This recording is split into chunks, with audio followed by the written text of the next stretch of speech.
आज जो मैं ये कहानी सुनाने जा रहा हूँ, ये कहानी बहुत ही महत्वपूर्ण है। कहानी है जब प्रभु श्री राम माता सीता लक्ष्मण सहित गंगा तट पर केवट से गंगा पार कराने को कहा तो केवट क्या बोला, तो इस कहानी हो पूरा सुनिएगा।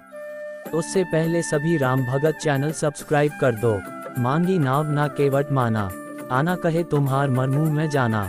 जब प्रभु श्री राम माता सीता लक्ष्मण जी सहित निषाद राज के साथ शिरग्वेरपुर गंगा जी के तट पर पहुँचे तो श्री राम जी ने गंगा माता पूजा अर्चना करने के पश्चात निषाद राज से कहा, भैया केवट को आवाज दो, वो आकर मुझे गंगा पार करा दे।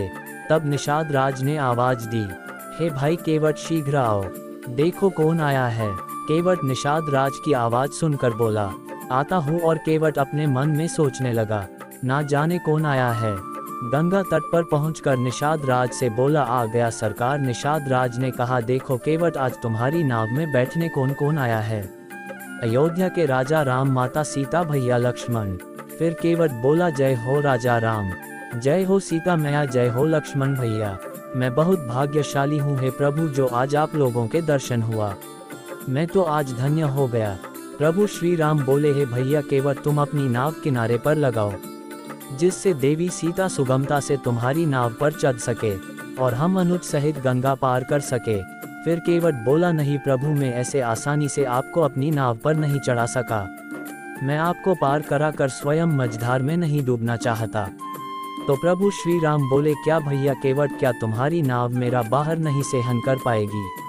नहीं प्रभु, मैंने सुना है आपके रज चरणों में बहुत बड़ा जादू टोना है। आपके चरणों के रस से पत्थर एक सुंदर नारी का रूप ले लिया था, तो मेरी नाव भी पत्थर की बन गई।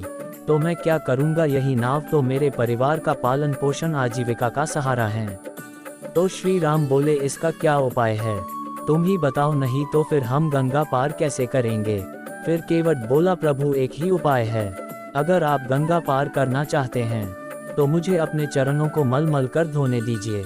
मैं आपके चरणों की रज को मल मल कर धोने के पश्चात पूरे परिवार सहित ग्रहण करके देखूंगा कि उसमें जादू टोना है कि नहीं।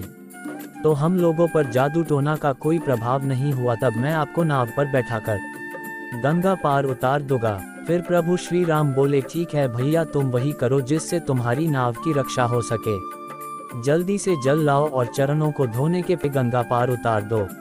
इतना कहते ही केवट ने अपनी पत्नी से एक जल का पात्र मंगवाया। वह गंगा के पानी से प्रभु श्री राम के चरण धोए व उस जल को ग्रहण किया।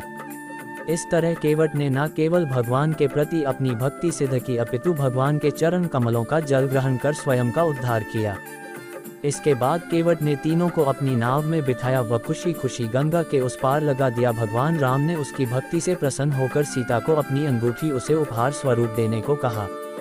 माता सीता ने अपनी अंगूठी निकालकर केवट को देनी चाहिए, लेकिन केवट ने इसे लेने से मना कर दिया। जब भगवान श्री राम ने इसका कारण पूछा तो केवट ने उत्तर दिया कि जो व्यक्ति समान कार्य करते हैं वे एक दूसरे से पैसे नहीं लिया करते।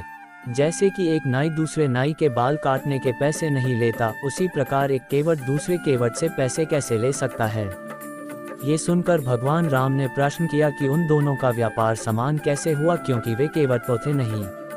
तब केवट ने कहा कि वह उनको अच्छे से जानता है। वह इस मृत्यु लोक में केवट की भूमिका निभाता है, तो वही भगवान श्री राम मनुष्य को जीवन मृत्यु से मुक्ति दिलाकर भव सागर की नाव पार करा देते हैं। केवट की इस बुद्धिमता से प्रसन्न होकर भगवान राम ने उसे मोक्ष प्रदान किया। भगवान राम ने उसे मृत्यु के बाद मोक्ष प्राप्ति का वरदान दिया।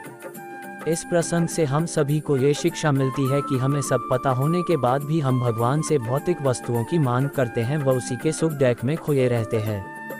यदि वह केवट भी उस समय सोने की अंगूठी ले लेता तो वह उसे मोक्ष के रूप में मिले उपहार के सामने तुच्छ होता।